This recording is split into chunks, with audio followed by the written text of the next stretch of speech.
Merci de votre présence et merci de votre participation. Merci beaucoup Dominique pour cette ouverture de notre 94e rencontre. Nous allons entrer dans le vif du sujet et je donne la parole à Isabelle de Gomin, rédactrice en chef de La Croix. Comme une prémonition, elle a publié un livre en début d'année qui s'appelle « Les cathos n'ont pas dit leur dernier mot », paru aux éditions Bayard. Vous pouvez également la retrouver sur son blog une fois par semaine. Isabelle, vous êtes bien là? Je suis là. Super. Isabelle va donc nous accompagner elle aussi toute l'après-midi, notamment accueillir notre première intervenante Cynthia Fleury. Elle sera accompagnée à la table des questions par Pierre-Yves Le Priol et Arnaud Broustet, membres du conseil d'administration des Semaines sociales de France. Pour ma part, j'aurai le plaisir de vous retrouver après la pause. Bon début de rencontre.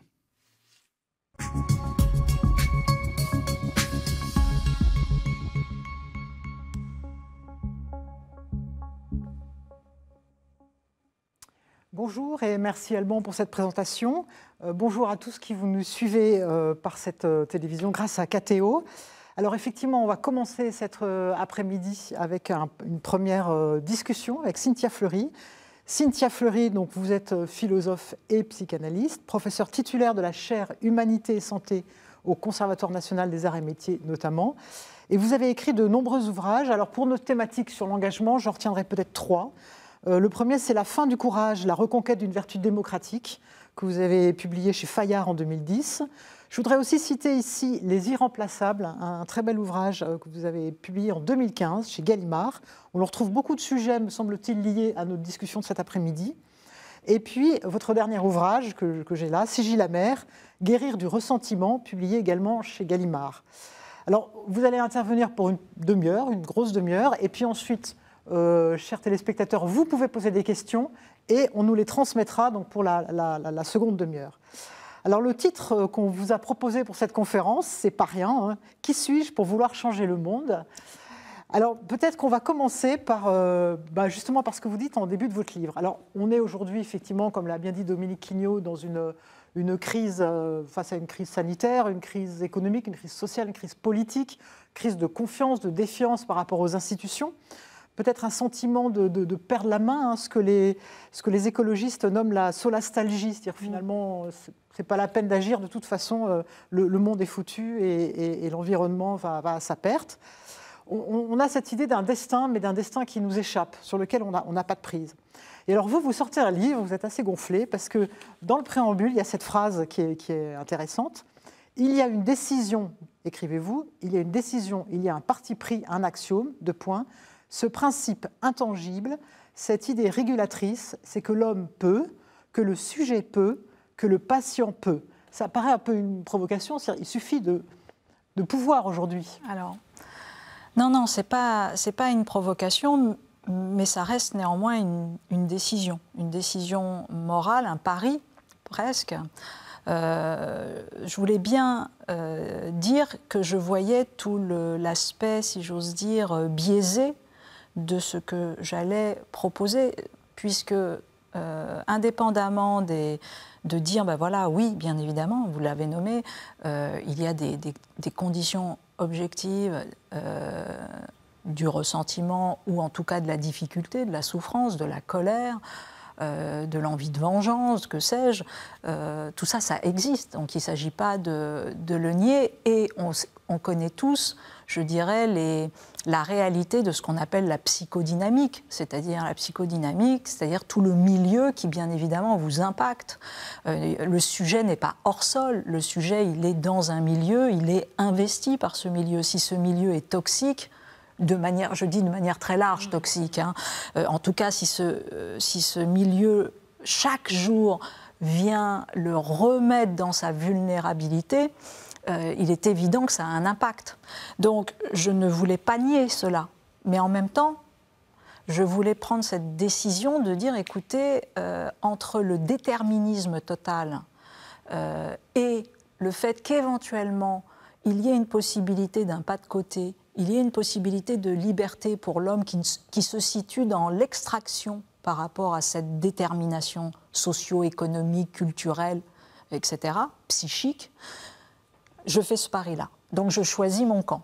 Donc, alors qu'on pourrait me dire, mais vous avez des preuves pour ça, là? Ça existe, ce que vous racontez? C'est possible. Vous avez de l'evidence-based médecine de ça? Et non, pas nécessairement, puisque c'est ce que je raconte un peu plus loin dans le texte. Je dis, mais dans ma pratique clinicienne, j'ai la preuve des deux. Et je ne sais pas pourquoi. C'est-à-dire, j'ai la preuve de sujets, de patients enfermés, enlisés dans la souffrance. Est-ce que c'est parce qu'ils ne peuvent pas en sortir parce que de manière déterminée, le psychisme a fait qu'ils ne peuvent pas en sortir? Est-ce que c'est parce qu'ils ne veulent pas en sortir? Je ne peux pas toujours poser, parfois c'est clair, parfois c'est beaucoup plus poreux, parfois c'est beaucoup plus compliqué. Est-ce que moi, en tant que soignant, je dois me positionner de quel côté pour les accompagner? Est-ce que je dois me positionner du côté de le sujet ne peut pas?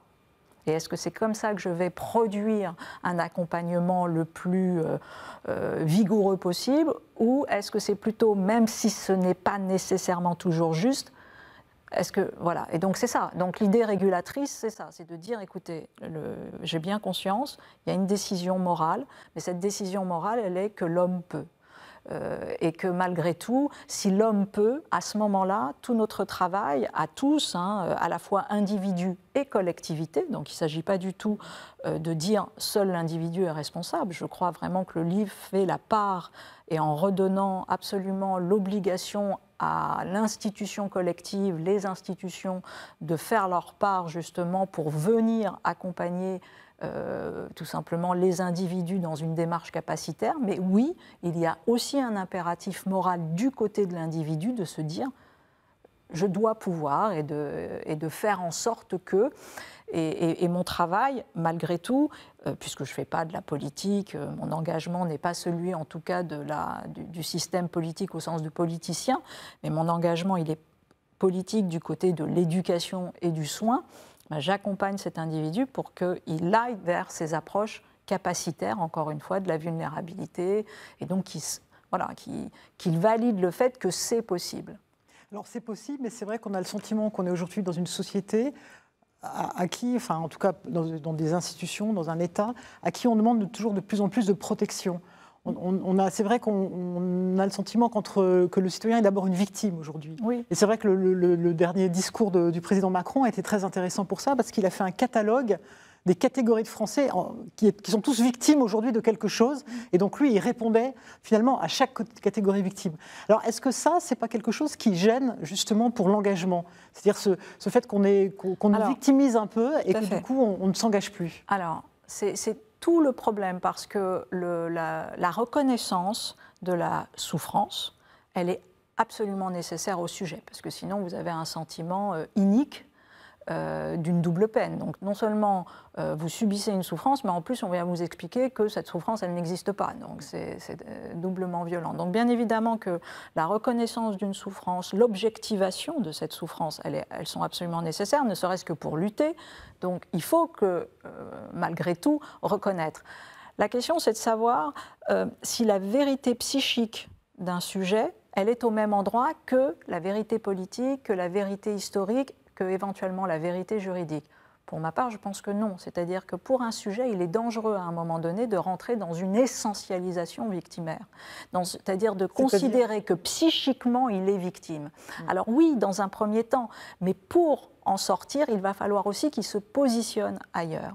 Et ça, c'est très particulier. Et les théoriciens d'une grande école de psychodynamique, d'interactionnisme ou de ce qui a pu donner lieu ensuite au TCC, etc., toutes les thérapies brèves, c'est-à-dire l'école de Palo Alto, Bateson, Václavic, ont un personnage emblématique pour expliquer ce que je raconte. Ils parlent du baron de Mauthausen, qu'on connaît, une espèce de choses comme ça. Et vous savez, et c'est dans un des textes de Václavic, je pense que c'est non, mais sans doute le texte qui est consacré au baron. Et donc, il commence comme ça, le baron arrive avec son cheval, et tout, il y a une mare, et il doit sauter la mare, il s'élance majestueusement, il tombe dans la mare, il est dedans avec le cheval, tout jusqu'au cou, il est comme ça. Et le baron dit « Mon Dieu, il a fallu que je me tire par les cheveux, moi et mon cheval, pour en sortir. » Et là, on se dit « Bon, C'est-à-dire, et bien évidemment, c'est ça, si vous voulez, c'est tout le problème. De ne pas rester dans la mare. De ne pas rester dans la mare, mais se tirer soi-même. Et on se dit, mais comment ?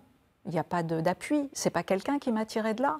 Et c'est tout le problème. C'est-à-dire que ce seuil, si vous voulez, ce seuil-là, qualitatif, de la sortie, c'est comment on le fait. Et ça, ce n'est pas écrit à l'avance de savoir comment on va le faire. On va le faire avec un tiers résilient ou pas. On va le faire de toute façon, toujours à un moment donné, avec une part active de soi-même. Même si cette part est minuscule, cette part, elle est quand même importante. Et toute la difficulté, c'est, je dirais, à la fois de reconnaître le fait qu'on a subi quelque chose et en même temps d'aller chercher un caractère agent qui n'a pas été atteint ou qui va pouvoir se retrouver, parce que parfois il est atteint, même c'est toute la vérité du traumatisme, c'est ça, c'est que ce pouvoir agent est atteint, et donc tout le travail des tiers résilients. Les tiers résilients, c'est beaucoup de choses, hein. C'est bien évidemment les amis, ça peut être des thérapeutes, ça peut être des livres, ça peut être une idée, ça peut être un souffle, ça peut être une odeur, ça peut être tout d'un coup le fait d'être devant la mer, le fait d'aller se bagarrer avec le sport, le fait simplement de marcher. Donc il y a 1000 chemins possibles. Mais parfois, on n'est même plus capable de saisir éventuellement ces petits chemins-là. Et c'est là où l'autre peut être une aide. Mais ce qui est certain, en tout cas moi, je fais ce pari-là, que c'est possible et que ça, on peut aller le chercher. Maintenant, est-ce que c'est possible dans un monde comme le nôtre où justement on n'a plus tellement confiance? Non, on a presque peur de l'avenir aujourd'hui. Tout à fait, on a peur de l'avenir. On est dans un monde de grande incertitude, alors que c'est un monde qui, par ailleurs, ne supporte pas l'incertitude, ne supporte pas le risque. Et puis surtout, c'est un monde de l'ultra-performance, de l'obligation, de l'injonction à la performance. Il est évident que l'injonction à la performance et l'incertitude, ça ne matche pas, ça ne marche pas. Parce qu'il faut être beaucoup plus souple dans l'incertitude. On ne peut pas définir tout le temps comme ça des objectifs qui de toute façon ne seront pas tenables parce que le monde va chavirer, parce que vous parliez de la solalstalgie et de ces imaginaires d'effondrement aujourd'hui qui sont tout à fait présents. Alors la solalstalgie, c'est encore un peu autre chose parce que ce n'est pas que l'effondrement, c'est le fait d'avoir perdu un lien avec la nature qui nous permettait aussi de nous restaurer, d'avoir une reconnexion avec le vivant, et on a un sentiment comme ça abandonnique. Non seulement on est abandonné par les uns, les autres, etc., mais par la nature elle-même. La planète nous abandonne. Mais la planète, il n'y a plus de lien avec cette planète, de sentiments vitalistes dont nous avons absolument besoin pour nous engager, etc.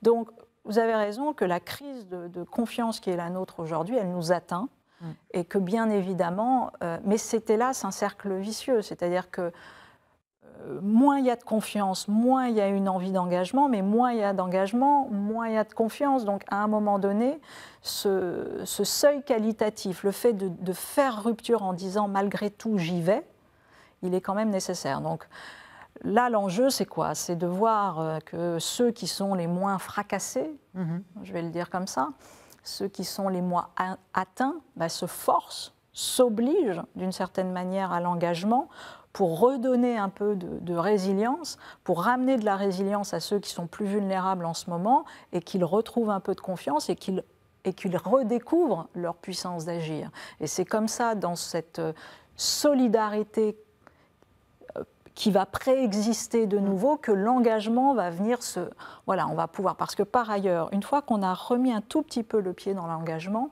il y a une fonction résiliente et même une fonction thérapeutique de cela. C'est-à-dire que c'est un vitalisme qui nourrit malgré tout et qui rappelle au sujet sa puissance.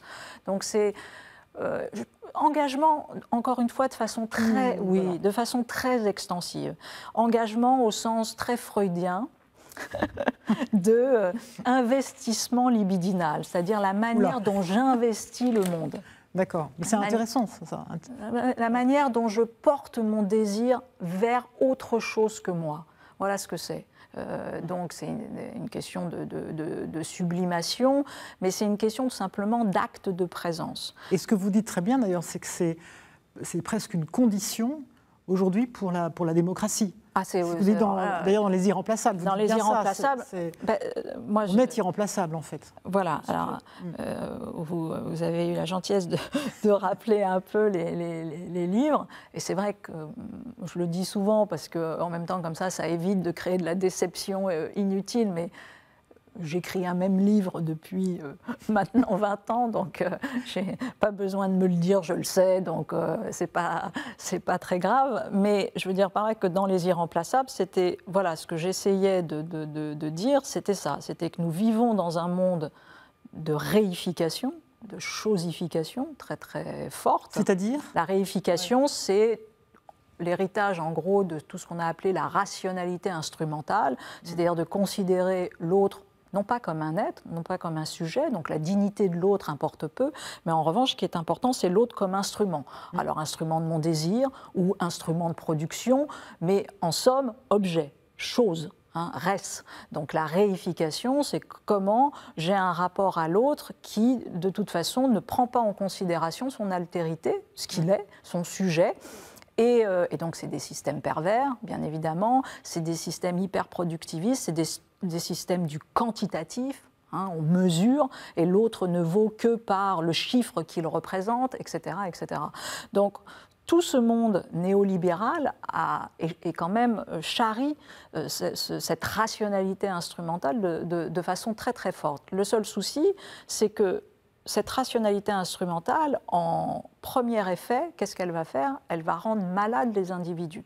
Les individus vont tomber en burn-out. C'est ce qui s'est passé ces dernières années. Vous avez vu quantité de burn-out dans le monde du travail, d'épuisement professionnel, d'épuisement personnel, enfin une espèce d'érosion comme ça, de désenchantement très très fort. Donc ça, c'est le premier acte, premier étage de la fusée. Deuxième étage de la fusée, c'est que, et c'est ce que racontaient Les Irremplaçables et ce que raconte Sigy Lamère, c'est que une fois que ces individus ont le sentiment d'être remplaçables, une fois qu'ils ont acté la réification, il n'y a que deux chemins. Soit ils basculent dans la dépression totale, le passage à l'acte contre eux-mêmes, d'une certaine manière, soit ils vont basculer contre le passage à l'acte contre autrui. Donc dans les deux cas, ils ne seront plus à même de défendre l'idéal démocratique.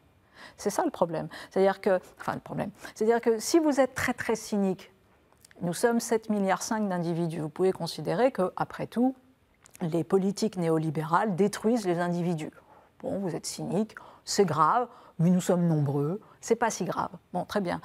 Là où, en l'occurrence, on peut dépasser un peu le cynisme, c'est de dire attention, parce que vous ne faites pas que détruire les individus en faisant ça. Vous faites que ces individus détruits ne pourront pas défendre, porter le système, ne pourront plus défendre l'état de droit, et que donc nécessairement ces individus basculeront soit dans un système autoritaire, soit dans un phénomène de désinvestissement total. Et ils fuiront, enfin bref, il y aura des... Donc je caricature, mais l'état de droit est absolument lié à la préservation du sentiment d'irremplaçabilité au sens moral du terme, pas au sens de je suis indispensable et pas au sens mégalomaniaque, je suis merveilleux, pas du tout, mais au sens de je suis actif, je suis agent, je suis responsable, je m'engage. Et parce qu'on a vu là, ces dernières années des nouvelles formes un peu d'engagement comme ça, oui, bien sûr. Et c'est vrai que les gilets jaunes, ça a oui, en partie. Alors, est-ce que les gilets jaunes, c'est une manière de s'engager ou simplement une manière d'être contre ? Comment vous situez un mouvement comme ça ? Généralement, dans chaque mouvement, il y a tout le spectre. Il y a tout. Et c'est ça qui est intéressant d'ailleurs, c'est que chez les Gilets jaunes, il y a eu à la fois, très certainement, chez des individus, et parfois même à l'intérieur même d'individus, parce que c'est comme ça, l'individu est pluriel, et puis il peut avoir toute une part, justement, ressentimiste en lui, et puis parfois où il résiste à sa pulsion ressentimiste, et où justement il va sortir malgré tout de sa colère, et il va faire autre chose. Donc dans les Gilets jaunes, on a eu tout. On a eu certainement quelque chose qui est de l'ordre du ressentiment, et on a eu certainement, et on l'a vu, de l'engagement. Il suffisait d'écouter, il suffisait de voir, c'est-à-dire concrètement des gens qui se sont constitués, qui ont les questions des ronds-points, les questions des communautés, des commissions autogérées qui ont surgi ici ou là, beaucoup se posant la question ou pas de est-ce qu'on va jusqu'à la représentation politique ou pas, comment cet engagement de dire c'est une action au long terme, on y retourne, on ne bascule pas dans la violence, mais on y retourne quand même tous les samedis, on pose nos RTT, etc. On y va, on se dédie à cette action politique commune. Donc il y a eu tout ce pan-là qui, je pense, a été véritablement très intéressant au niveau de l'engagement. Et puis par ailleurs, on a tous vu des images qui débordaient, alors violence. Parfois avec des violences qui étaient connexes, des black blocs, de je ne sais si, etc. Mais pas toujours, pas que. Donc il y a eu l'ensemble du spectre. Mais quand vous interrogiez en one-to-one, si j'ose dire, ceux qui voulaient représenter les Gilets jaunes, vous aviez malgré tout une volonté de prise de parole, de plaidoyer, de politique, de mouvement social, moi, que j'ai trouvé très intéressant. Sauf que ça n'a pas abouti. Justement, il n'y a pas eu d'action collective. C'est là où je ne suis pas d'accord, parce qu'on est terrible. On est maximaliste. Non, ça a abouti. Et c'est pour ça moi, je pense que c'est vraiment important de dire que l'engagement, ça a déjà abouti, les Gilets jaunes. Ça a déjà existé. C'est-à-dire que tout ce qui a été fait n'est absolument pas nul. Ça produit quelque chose. Et ça produira avec d'autres quelque chose qui va advenir. Et c'est très important de comprendre qu'une action, si vous voulez, une action politique historique, elle se déroule sur du temps long. Aujourd'hui, un nouveau mouvement va peut-être naître, mais qui sera nourri, qui sera d'une certaine manière, pas des héritiers, mais des continuateurs. Donc on travaille, si vous voulez, à plusieurs. Il n'y a pas un événement qui surgit et qui va détenir l'alpha et l'oméga de l'histoire. En fait, on construit une histoire. On construit une histoire ensemble. Donc non, ce fait de dire « Ah, mais non, ça, vous voyez, ça ne sert à rien », je trouve que c'est absolument terrible, je trouve que c'est faux. En plus, intellectuellement parlant, je trouve que moralement, c'est indigne de dire ça, c'est une honte. Et de manière épistémologique, c'est de ne rien comprendre à ce qu'est l'action historique. Donc non, les Gilets jaunes ont agi, agissent, agiront peut-être demain encore, avec d'autres. En revanche, ce qui me paraît considérable, c'est, et moi c'est le livre, il va dans ce sens-là, c'est que pour moi, tout ne s'appelle pas mouvement social. La violence qui existe aujourd'hui, le ressentiment qu'on peut ressentir ici ou là aujourd'hui, pour ma part, ce n'est pas valable comme transformation politique. Je pense qu'il faut faire attention, vraiment attention à cela, et de comprendre que oui, la sublimation du ressentiment, ça produit un mouvement historique qui, pour ma part, j'ai envie d'en être.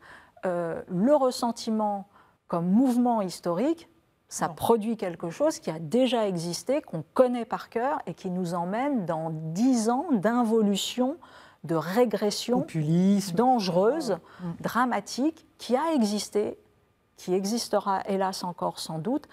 Et si, pour ma part, on peut éviter et empêcher cela, je pense que c'est important comme acte. Alors justement, si on veut éviter, donc on va aller plus dans l'engagement. Et il y a une question qu'on se pose souvent, c'est quel est le lien entre mon engagement individuel, ma vie individuelle, et puis l'engagement collectif que je peux avoir. Est-ce qu'il y a un lien? Est-ce qu'il y a une obligation de cohérence? Non, il n'y a pas nécessairement une obligation de cohérence, mais après, là aussi, je vais aller chercher Freud 2 secondes, qui parle de répartition opportune, entre guillemets, de l'énergie libidinale. C'est-à-dire qu'en somme, l'énergie, elle n'est pas, si vous voulez, elle n'est pas providentielle au sens divin du terme. C'est-à-dire que nous avons tous, à un moment donné, de l'énergie, voilà, mais il faut faire attention, c'est difficile, les journées ne font que 24 heures, et donc à trop être en non-cohérence, à ne pas du tout faire converger les engagements personnels, collectifs, etc., tout simplement, on se heurte à un petit épuisement. Donc il faut juste faire attention. Donc il n'y a aucune obligation de cohérence, si ce n'est son propre pragmatisme, sa propre capacité, si vous voulez. Mais nous sommes dans des sociétés qui sont dites individuelles, Et souvent, cette valeur de l'individualisme, aujourd'hui, elle n'est pas... elle se dissocie, bien évidemment. Il faut qu'elle se dissocie de la notion de citoyenneté. Mais reconnaissons que si on la dissocie intégralement de la notion de citoyenneté aujourd'hui, il y en a, bien évidemment, qui sont des citoyens totalement vertueux et qui oublient totalement l'individu qu'ils sont, bien sûr, mais ils sont rares, parce que c'est un idéal de sagesse très fort, éthique très fort, et peut-être même quasiment anti-moderne, parce qu'aujourd'hui, les valeurs de la société sont des valeurs qui considèrent que, oui, ça passe par le fait d'être aussi un individu. Et donc, c'est vrai qu'on est plutôt dans des tentatives de convergence entre intérêt général et un petit peu intérêt particulier que de dire, bah, vous savez quoi, je vais simplement investir le territoire de l'intérêt général, ou intérêt collectif. Bon. Franchement, si les uns et les autres se sentent l'ambition, la vocation, le courage, l'appétence d'aller sur le seul terrain de l'intérêt général, je leur dis merci et surtout, allez-y. Allez-y, et si vous pouvez en plus inspirer d'autres, etc., bien évidemment. Il s'avère que je reste un théoricien du moindre mal et un tout petit peu de l'humilité.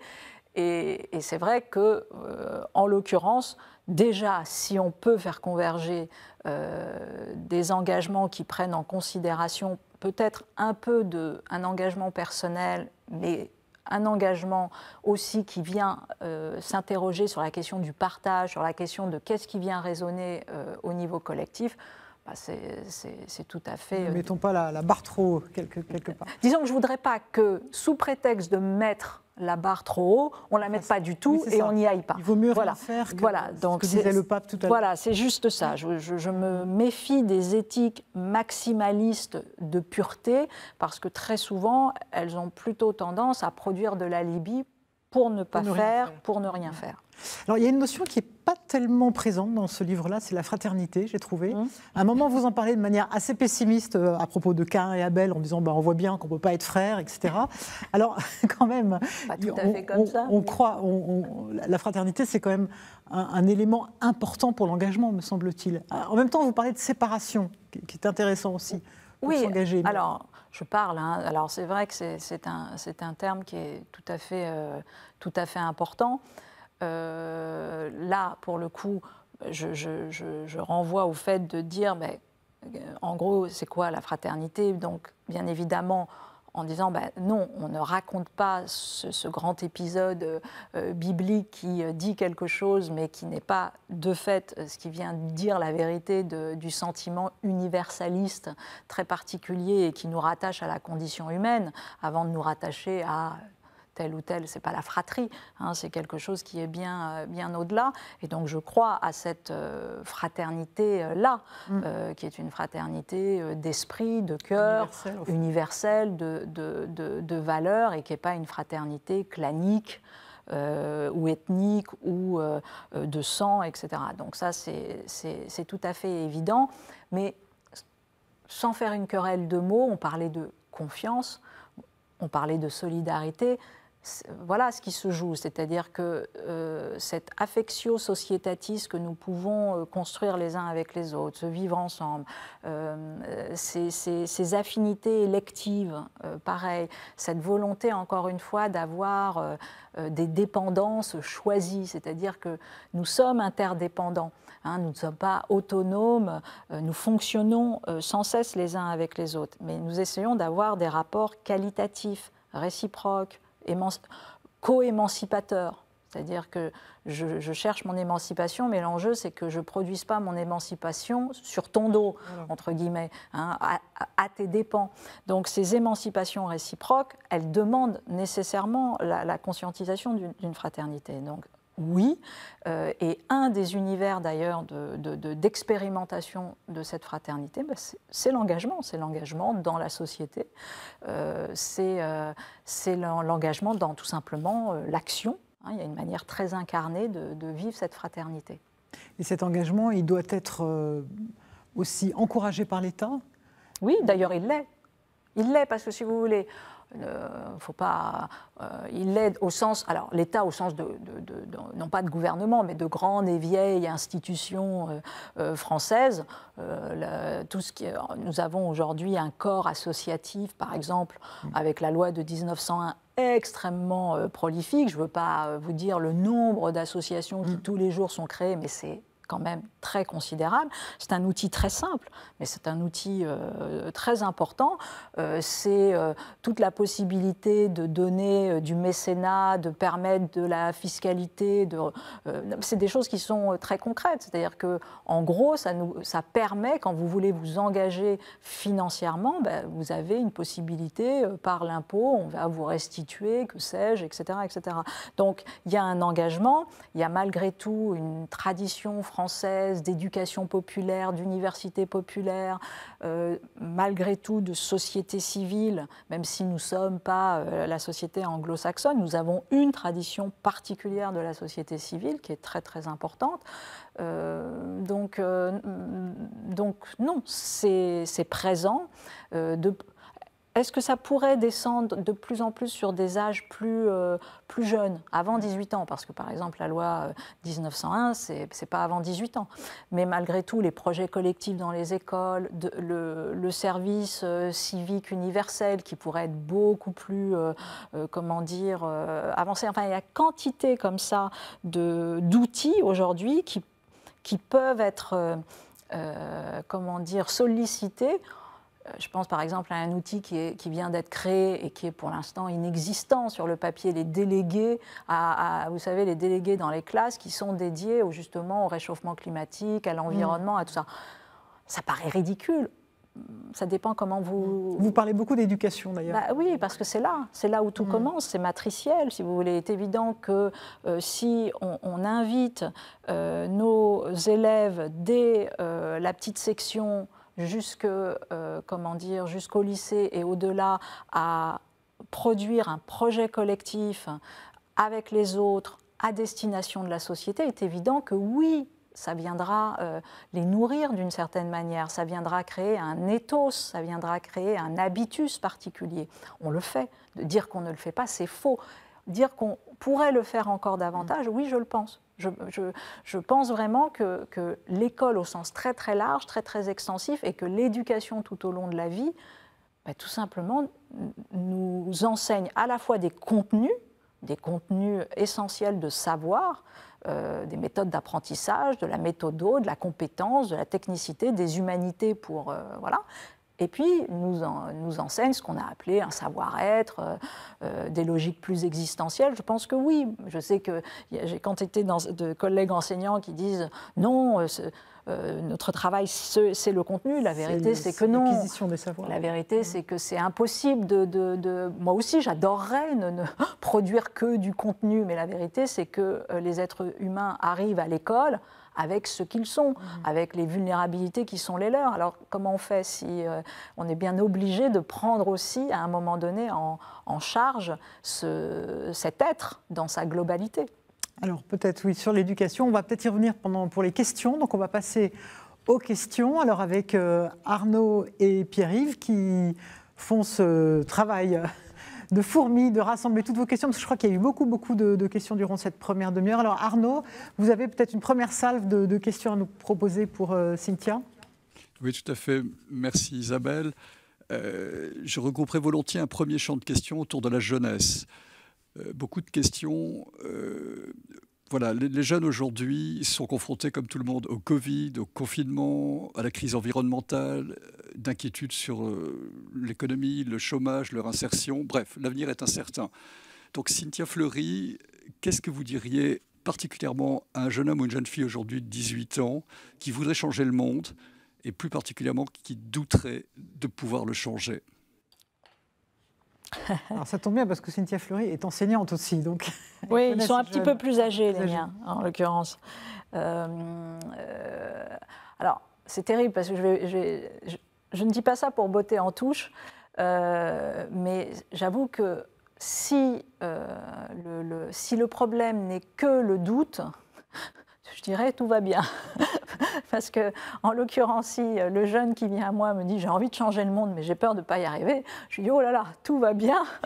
C'est l'envie, en fait. Oui, bah oui, parce que le problème, il est, je veux dire, il est hélas très souvent en amont de cela, c'est-à-dire soit d'avoir du réfractaire par rapport à ça, soit d'avoir du rejet, soit avoir quelque chose qui ne s'appelle plus du doute, mais un désenchantement et un sentiment d'effondrement. Et Dieu sait si, hélas, chez certains jeunes adultes, ça existe. Et même c'est des phases où, quand il y a une dépression, il peut y avoir des dépressions très fortes, parce qu'elles sont aussi intenses que l'âge qui est le leur, et la déception qui est la leur, et généralement la décompensation est forte. Donc, qu'est-ce que vous leur dites? Donc, cela, c'est vrai que c'est compliqué, parce qu'il faut les accompagner. Souvent, en plus, il y a eu par-dessus des substances, du cannabis, de l'alcool. Donc, par ailleurs, il y a quantité de choses qui font que le sujet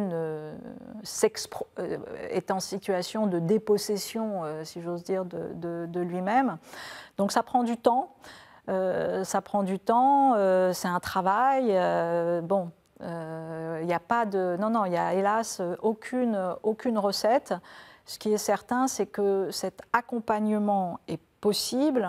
Généralement, on le remet aussi sur un chemin qui est celui de la compétence, de la construction d'une compétence. Là aussi, ce n'est pas toujours simple. Tu peux le faire.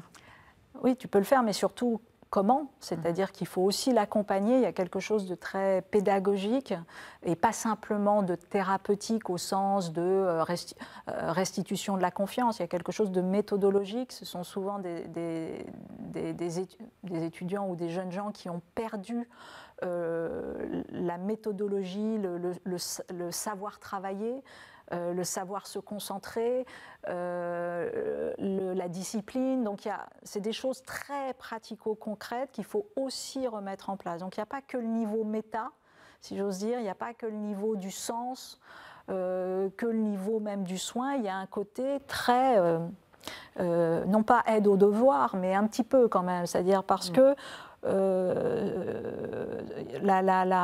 généralement la confiance, la perte de confiance, elle ne s'est pas simplement jouée sur le fond au sens de conscience de l'effondrement du monde qui est terrible, elle s'est jouée aussi sur le fait que petit à petit, ils se sont dessaisis, encore une fois, des outils de compétences qui auraient dû être les leurs à l'école, au lycée, à l'université, etc. Et c'est un monde, malgré tout, qui passe par la diplomation, qui passe par la qualification. Donc, généralement, il faut aussi les remettre sur un travail, sur un chemin de qualification sociale. Et ça, ça va être l'université ou l'apprentissage ou je ne sais pas quoi, ou les BTS, enfin tout ce que vous voulez, mais au minimum de les réaccompagner dans quelque chose qui est aussi une normalisation, pas pour les normer du tout, mais pour leur donner le sentiment que oui, ils vont pouvoir faire quelque chose à partir d'une compétence. Si vous dites, mais non, mais ça ne sert à rien. S'il dit ça ne sert à rien, il faut dire que ça sert à quelque chose. Et que voilà. Et donc on avance comme ça. Mais je sais bien que voilà. C'est long, c'est un accompagnement. Et effectivement, c'est un accompagnement en fait très holistique et qui n'est pas que entre guillemets thérapeutique. D'accord. Pierre-Yves, je crois que tu avais d'autres questions. Alors, on ne les entend pas là, les questions. Là, on ne les entend plus du tout. On n'entend plus du tout. Voilà, oui. Voilà. Donc, des premières questions autour de la jeunesse, mais on a aussi des questions autour des personnes plus âgées. On a plusieurs intervenants qui nous disent qu'ils sont désolés de laisser un monde défait à la jeune génération. On sent donc une génération d'aînés un peu coupable. Et on voulait savoir si cette culpabilité est pertinente ou pas et demander à Cynthia Fleury ce qu'il faut répondre à ces personnes se tournant donc un peu mortifiées vers leurs cadets. Oui, c'est tous ces gens qui disent, ben voilà, nous on a profité du monde, on l'a bien exploité et on laisse à nos enfants une planète qui est en mauvaise situation. Oui, c'est pas totalement faux. Donc vous allez les désespérer, là. C'est pas totalement faux. Alors, je joue l'exercice, hein, parce que je ne me permettrai pas, bien évidemment, de désigner ici qui coupable, qui est responsable. Mais je dirais, quand on voit un peu, quand on fait l'historiographie, si vous voulez, de la question environnementale, au sens de la conscientisation de cette question environnementale, ça a mis un temps infini. Hein. Dès 1850, dès 1870, c'est-à-dire parallèlement à la révolution industrielle, vous avez déjà des premiers textes, mais du côté des philosophes, des poètes, des écrivains, de la littérature, qui se saisissent de ça en disant « Mon Dieu, il y a quelque chose qui joue, attention ». Autour de la nature. Vous avez les premières créations même de grands parcs nationaux qui vont arriver là. C'est Yosemite, c'est Yellowstone, c'est tout ça. Donc ça commence, puis il y a les... Enfin bref, ça monte. Et puis après, on va avoir les politiques qui vont se saisir de ça, la question internationale avec les grands, plus tard, les grands sommets de la Terre, etc. Les économistes qui, à un moment donné, vont venir nous expliquer à quel point, en fait, tout cela nous coûte. Il va y avoir les médias qui s'en saisissent. Tout ça pour vous dire qu'en gros, il y a bien un siècle pour que la conscientisation soit à ce point-là consensuelle, sachant que, par ailleurs, il y a consensus, mais que, malgré tout, ce n'est pas pour autant que nous sommes dans un engagement tout de go, non, mais on a mis un siècle. Donc je veux dire par là que ceux qui aujourd'hui se désignent comme coupables, malgré tout, ils sont aussi les enfants, comme nous, de cette conscientisation qui est arrivée.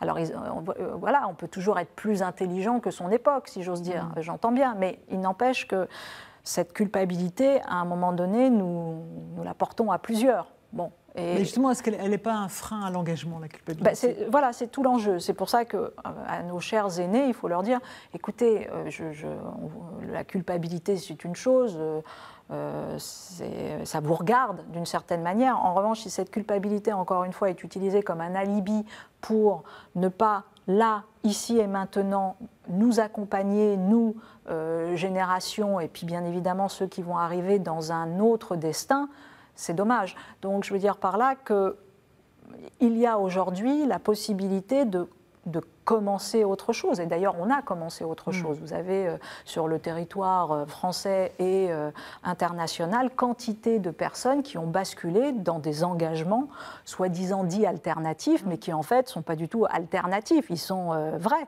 Y compris les plus âgés d'ailleurs. Y compris les plus âgés. Donc voilà, s'ils ont cette conscience-là, tout simplement leur dire, écoutez, il y a un chemin très très simple qui est celui d'un engagement écolo-social à faire et qui n'attend que vous.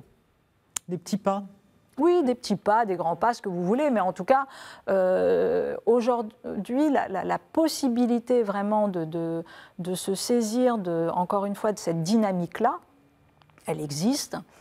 Et puis en plus, elle est passionnante. Hein. Je veux dire par là que c'est pas que du tout même de la renonciation, du sentiment de perte, de deuil, c'est pas vrai. La démarche d'innovation qui est derrière la transition sociale et écologique, elle est quand même pertinente. C'est intéressant d'ailleurs ce que vous dites, parce que c'est vrai que l'engagement, souvent on le voit, bon, je me fouette un peu, puis je m'engage. Non, là vous dites qu'il y a quand même quelque chose qui est très positif. Il y a une vérité de création, il y a une vérité d'émergence, il y a une vérité de liberté aussi, parce que s'engager, c'est aussi de l'initiative. Au départ, on vous donne éventuellement un protocole, puis très très vite, le protocole, vous le suivez, vous le détournez, vous le mettez ailleurs, vous rendez compte aussi qu'il est éventuellement obsolète, donc vous le transformez. Donc toute cette part, si vous voulez, de surgissement, c'est non seulement de la liberté, c'est de l'innovation, c'est de la création, c'est de la résilience. Donc oui, c'est... Voilà, ce n'est pas que... le fouet. Voilà, ce n'est pas que le fouet, du tout. Arnaud, je crois qu'il y a encore des questions. Oui, tout à fait. Cynthia Fleury, avec Rilke, vous évoquez cet homme créateur, un homme qui se recrée comme sujet, un homme créateur de liens. Pas mal de questions autour de ce thème de l'homme créateur. Est-ce que vous pourriez un petit peu préciser ce que vous mettez derrière ce concept ? cette invitation. Oui. Alors, je sais plus si j'ai parlé d'homme créateur, mais je vois de toute façon à quoi cela fait référence. En fait, je dirais en bon français l'agency, donc le fait d'être agent, le fait d'être sujet. Donc, on est, si vous voulez, encore une fois, dans ce qu'on appelle en philosophie morale et politique une théorie de l'action, tout simplement. Cette théorie de l'action, elle passe par de l'œuvre. C'est-à-dire ? Et l'œuvre, au sens très très large, c'est de la création, c'est-à-dire, encore une fois, c'est un acte de transformation. Alors, cette œuvre, elle peut ne pas être artistique. Cette œuvre, elle peut être celle justement d'un travail, d'un engagement, mais elle a cette dynamique, si vous voulez, que avant que le sujet n'arrive, il y avait ceci, et puis le sujet arrive et il se produit cela. Et cette différence-là, cette valeur ajoutée, ce supplément, qui n'est pas qu'un supplément d'âme, qui est un supplément de monde, ce supplément de monde, il est porté par l'action des hommes.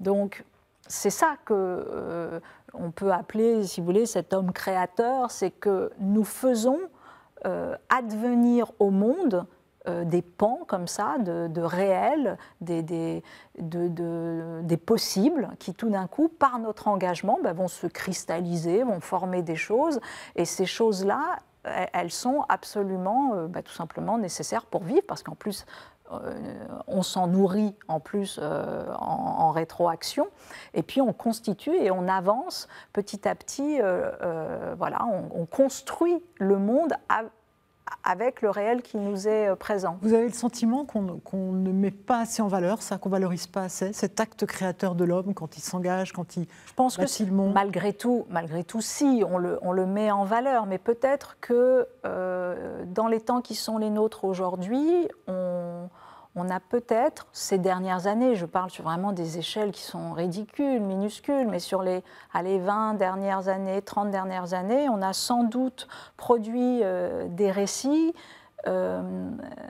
qui avaient une vision justement de la transformation du monde, qui était une vision réifiante, essentiellement par le productivisme, essentiellement par la monétarisation et non pas par le soin. Voilà, on a vu que le monde qui est le nôtre aujourd'hui a dévalorisé quand même toute une série d'actions pour en survaloriser d'autres, et que, en fait, cette survalorisation des autres actions, c'est pas sûr qu'elle crée un monde vivable, habitable, souhaitable.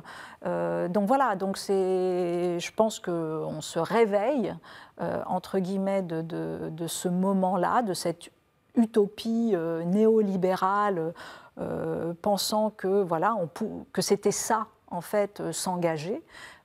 Et là, on revient à quelque chose de plus intrinsèque. C'est peut-être d'ailleurs ce qu'on a découvert pendant cette crise sanitaire, oui, ce qu'on appelait les emplois invisibles, notamment, on applaudissait l'importance du soin à la personne. Notamment, on voit à quel point ça tient la société. C'est important, et puis encore une fois, comment l'investissement dans le soin, dans l'éducation, dans la culture sont des valeurs qui ne sont pas du tout superfétatoires, c'est-à-dire que c'est là où se situe tout simplement le caractère gouvernable de nos sociétés, si vous voulez. Donc la préservation de l'état de droit, elle est vraiment là. Je crois qu'il y a encore d'autres questions, Pierre-Yves. Oui, d'autres questions autour du syndrome du colibri. On a nos semainiers qui nous disent les partisans, les promoteurs de la doctrine sociale de l'Église sont bien peu nombreux aujourd'hui à travers le monde, et proportionnellement en France aussi, très peu nombreux. Ils leur action n'est pas forcément très efficace. Donc l'image a été prise par certains de nos intervenants ici du syndrome du colibri, vous savez, qui donc prend sa goutte d'eau pour aller éteindre l'incendie du monde avec son petit bec. Et évidemment, tout le monde estime qu'il est ridicule. Et donc la question sous-jacente est celle-ci: est-ce que le colibri catholique ou chrétien ou croyant ou se réclamant de la doctrine sociale de l'Église est utile au monde? Oui, moi, ma réponse, elle est oui. Donc, ma réponse, elle est vraiment sans aucun doute.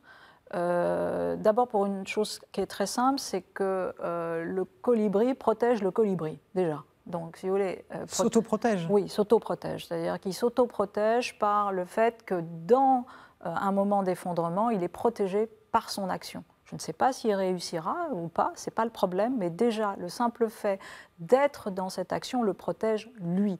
Donc, vraiment, sur une vérité psychique, clinicienne, la part du colibri est essentielle déjà à son autoprotection. Ça, c'est un premier point.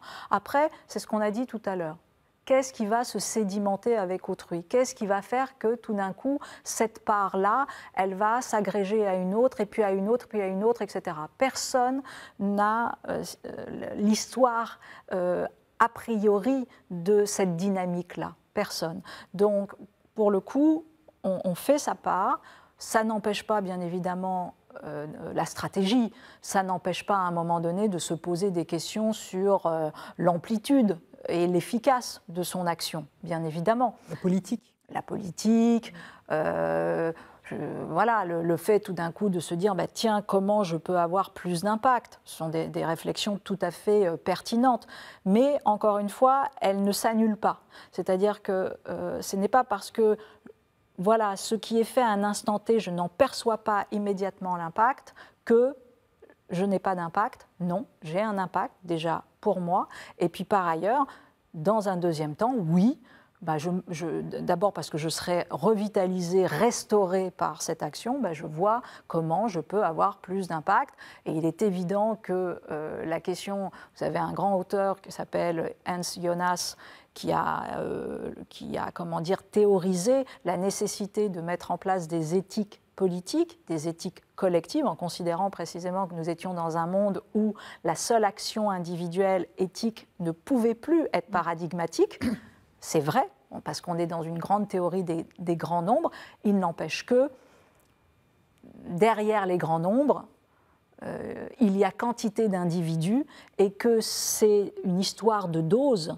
Et personne ne sait quand le quantitatif de ces individus, les uns à côté des autres, font basculer et produisent un effet seuil. Donc, les colibris, non, il faut continuer. D'ailleurs, on oppose toujours, et c'est marrant parce qu'il y a des enquêtes qui ont très bien montré que ceux qui commencent par trier leurs déchets chez eux sont aussi ceux qui s'investissent dans des grands mouvements écologistes ou dans des grands mouvements politiques. Enfin, c'est plutôt un premier pas, ou une manière d'être. En tout cas, c'est pas contradictoire. Tout à fait. Très souvent, c'est pas du tout contradictoire. Et encore une fois,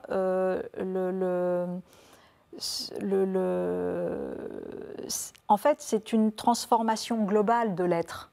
Donc, on fait chaque jour quelque chose comme un ethos, pas comme une forme d'hygiène, mais oui, c'est quelque chose qui devient aussi naturel. Et puis, voilà, suivant sa puissance, suivant son influence, on voit comment ça peut être plus fort. Mais c'est vrai que moi, je n'ai pas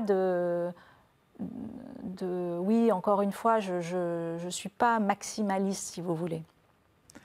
Alors, je crois qu'il y a d'autres questions encore, parce qu'il y a eu beaucoup de questions. Arnaud, tu avais d'autres questions?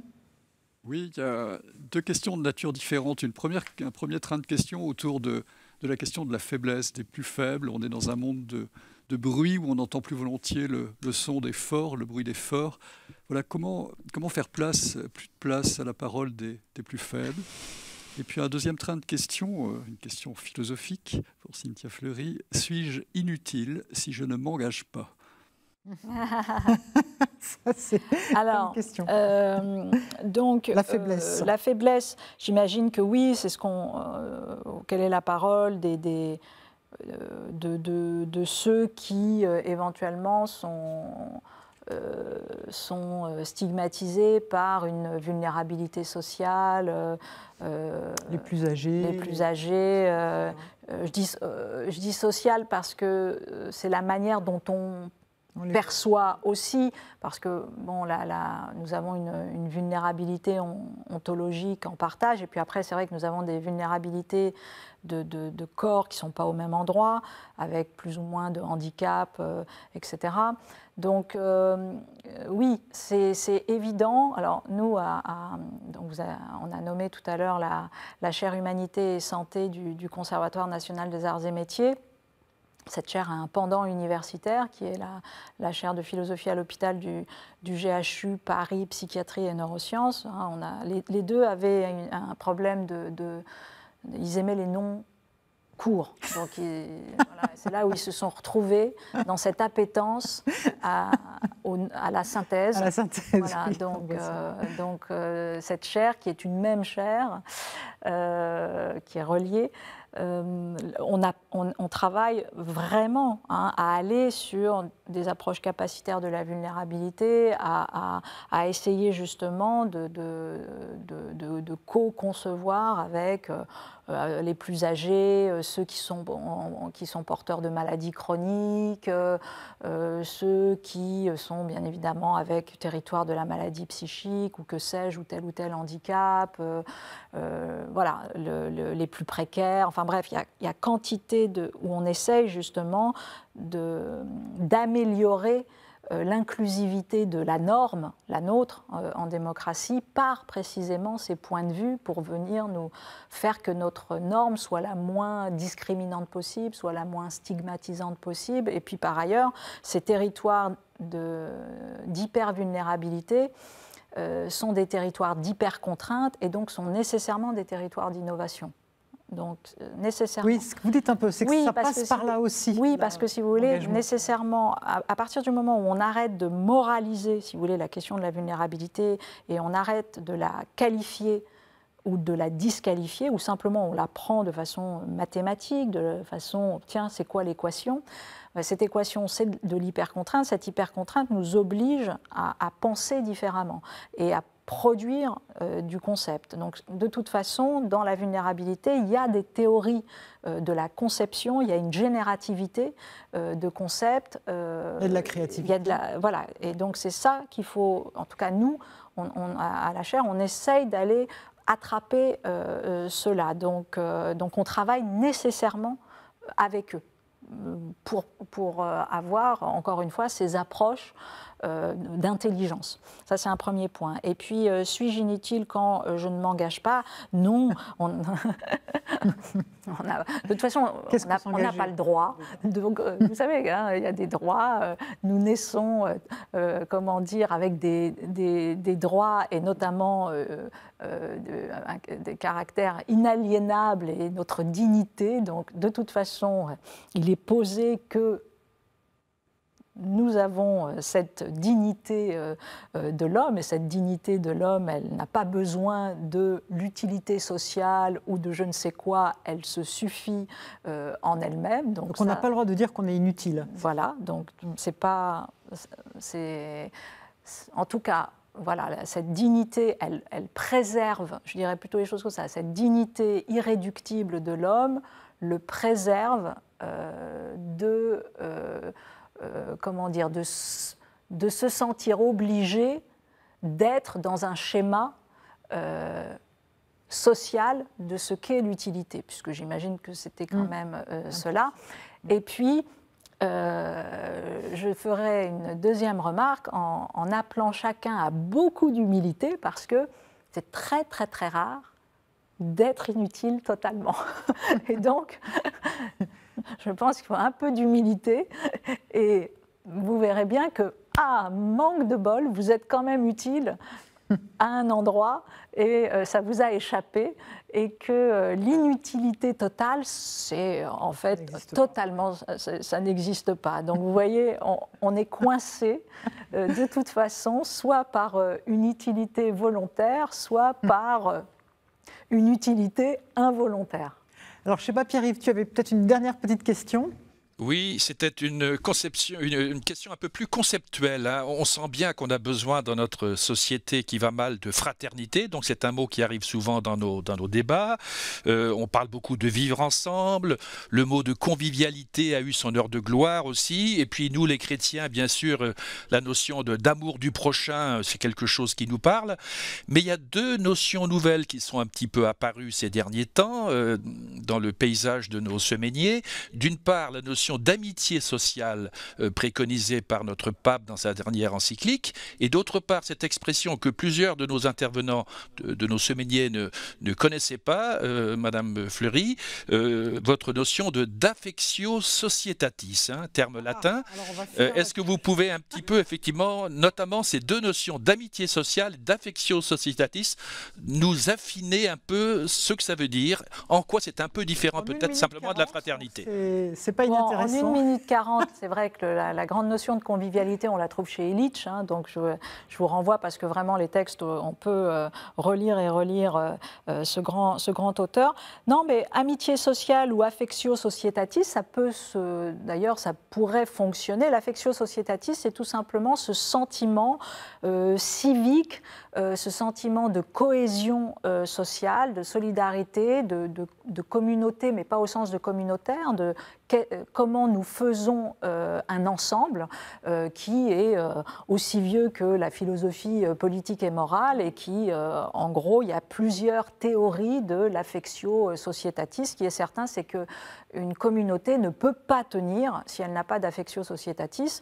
Et cet affectio societatis, il a toute une histoire dans l'archaïque humain, parce que l'humain ne peut pas fonctionner sans, mais après, vous avez des théories républicanistes de l'affectio societatis ou alors libérale, etc. Donc en tout cas, c'est ce qui est au cœur d'une société. C'est je dirais le capital social d'une société, les affinités électives que nous pouvons avoir. Non, ce n'est pas les affinités électives, parce que c'est quelque chose de plus basique que ça, mais c'est une certaine forme de confiance, mais de confiance qui n'est pas...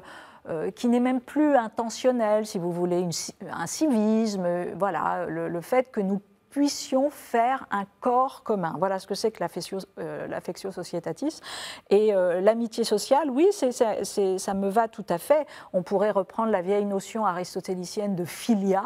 Hein, la philia, c'était une amitié un petit peu plus que sociale, puisque c'est ces affinités électives.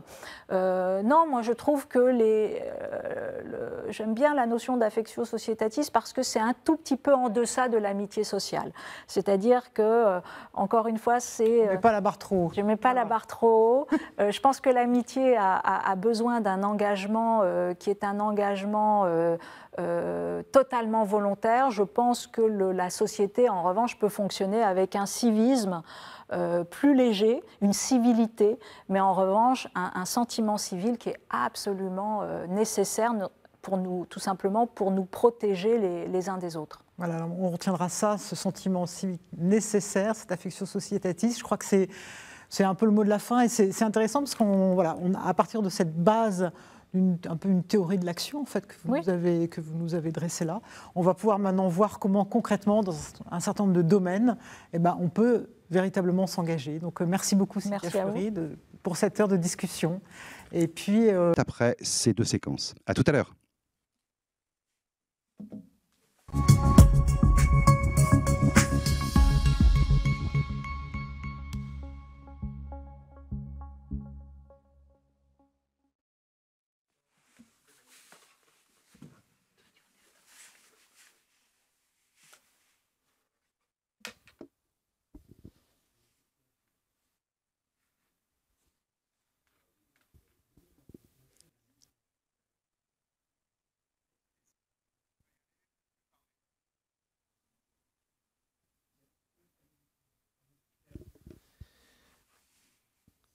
Bonsoir à toutes et à tous. Petit écho théologique par rapport à ce que nous venons déjà d'entendre pendant cette première intervention des semaines sociales. Ce qui me vient d'abord, je suis arrivé avec ce thème « Engageons-nous pour reconstruire la société », peut-être avec une citation du pape François qui peut nous animer dans Fratelli Tutti, où il nous dit « Protéger le monde qui nous entoure et nous contient, c'est prendre soin de nous-mêmes, mais il nous faut constituer un nous qui habite la maison commune ». Voilà quelque chose qui pourrait rester en filigrane parce que c'est bien l'enjeu. L'enjeu, une fois qu'on a compris avec Laudato Si qu'il faut prendre soin de la maison commune, il nous faut aussi constituer ce nous. Et je pense que tout ce que nous allons vivre pendant ces semaines sociales est bien de cet ordre-là. Voilà, donc on peut garder cette petite citation de Fratelli Tutti. Mais pour rebondir sur ce que vient de nous présenter Cynthia Fleury et toute cette réflexion sur l'engagement, ce qui me vient, le premier mot qui me vient, c'est de se rappeler que nous, les chrétiens, à la suite du Christ, nous sommes engagés sur le chemin du royaume de Dieu. Le Christ n'est pas venu s'annoncer lui-même, il est venu annoncer le royaume de Dieu. Et donc c'est vraiment dans ce chemin-là, si nous nous engageons, c'est de ce côté-là. Et le chemin du royaume de Dieu, la mise en œuvre du royaume de Dieu, elle nous est présentée dans les évangiles au travers des paraboles. Et en entendant Cynthia Fleury, ce qui m'est venu, c'est que nous pourrions avec bénéfice relire le chapitre 13 de l'évangile de Matthieu, où on a toute une série de paraboles sur le royaume de Dieu. Le royaume de Dieu, alors la première parabole, c'est le bon grain et l'ivraie. Le bon grain et l'ivraie. Le champ a été semé, mais un ennemi est venu et il y a du bon grain et de l'ivraie qui poussent. On les laisse pousser ensemble. Oui, dans notre engagement, et comme l'a pas mal suggéré par plein de manières différentes Cynthia Fleury, il y a des choses qui poussent. À certains moments, il faut faire le choix, mais finalement, peut-être ne pas rejeter trop vite tous ces petits engagements. La parabole suivante, c'est la graine de moutarde.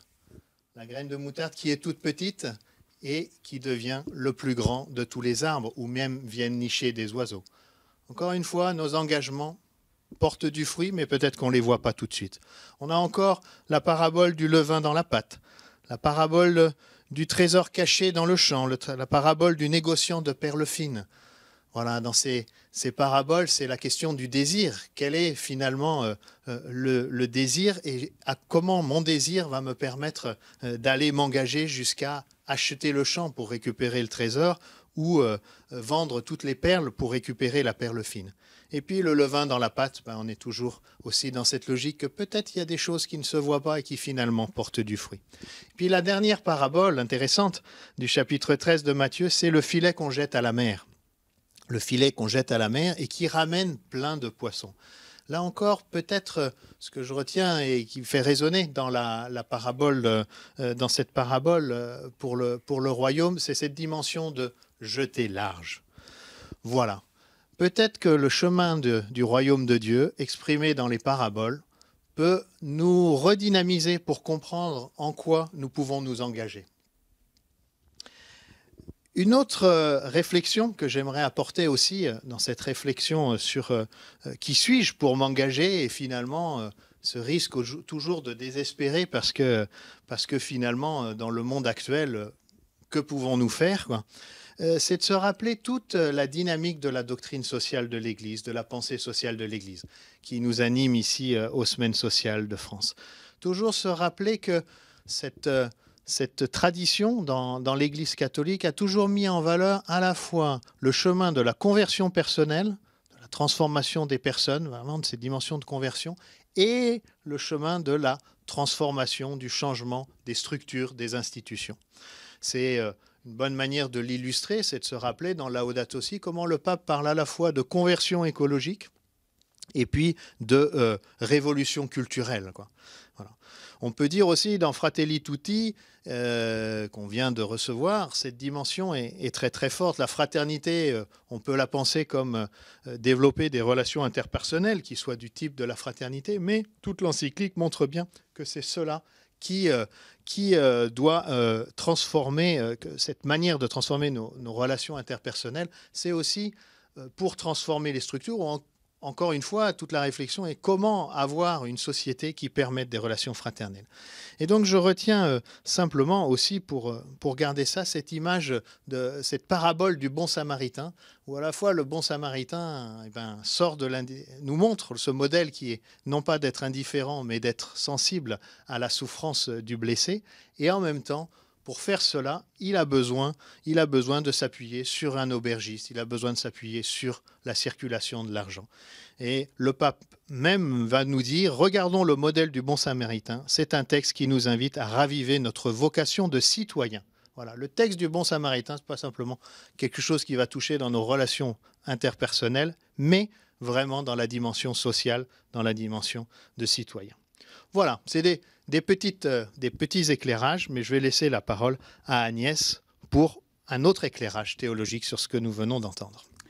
Merci beaucoup Grégoire, c'est un plaisir de se retrouver ici à deux et de tisser avec les fils que nous avons déjà reçus par les apports de Cynthia Fleury beaucoup de choses. Et de mon côté, je voudrais partir un peu de cette question qui parle de reconstruire une société, en fait, admet bien qu'il y a des ruines, admet bien qu'il y a un effilochement, qu'il y a des difficultés.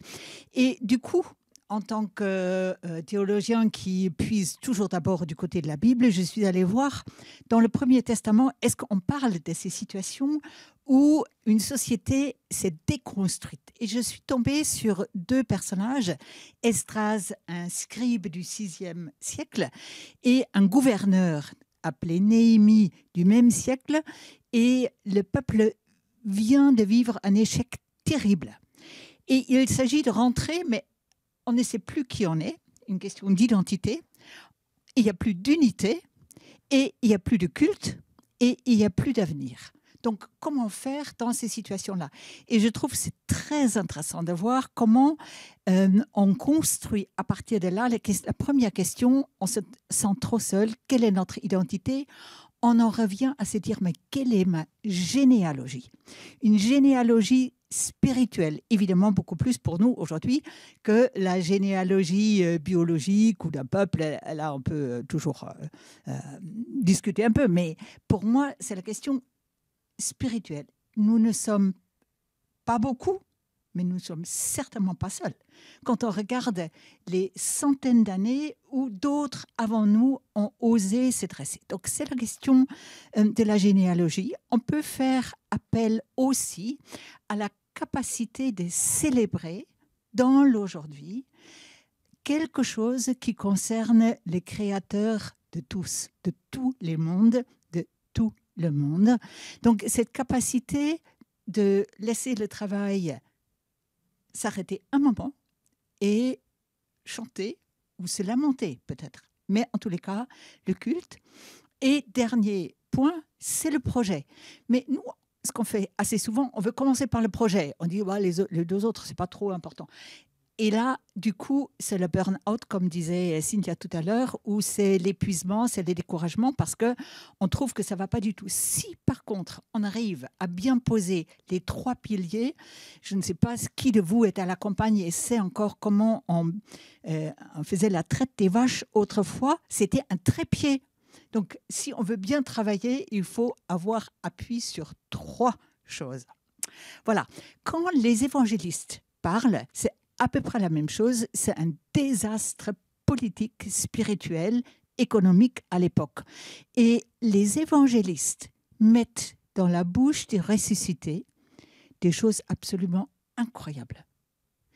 Et c'est ça qu'il faut, historiquement parlant, pas perdre de vue. Ce n'est pas Jésus de Nazareth qui a dit tout ce que nous trouvons dans les évangiles, mais c'est le ressuscité qui reprend probablement pas mal dans les choses que Jésus a vraiment dites, comme Grégoire vient de les dire, ces paraboles. Mais quand Jésus dit « vous êtes le sel de la terre », c'est certainement le ressuscité qui le dit. Et c'est cela qu'il nous faut reprendre, bien dire dans les méfaits de notre monde, ce qu'est la bénédiction que Dieu veut apporter, c'est-à-dire... Pour avoir des lieux à dimension différente.